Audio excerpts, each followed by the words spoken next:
Want to take your number off PayPal but not sure how? This guide will walk you through the quick and simple steps. Let's get started. Step 1. First, open the PayPal app or go to paypal.com and log into your account.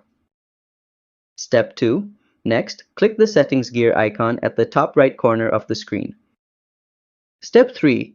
Inside settings, navigate to the account tab to manage your personal info. Step 4. Scroll down to the section labeled phone numbers. You'll see the numbers linked to your account. Step 5.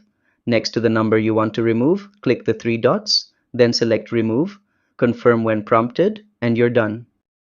Bonus tip: if you only have one number on file, you'll need to add another one first before removing it. That keeps your account secure. And that's how you remove your phone number from PayPal. If you found this helpful, give it a thumbs up, drop a comment, and don't forget to subscribe to How to Tutor for more quick and easy tech tutorials. See you next time!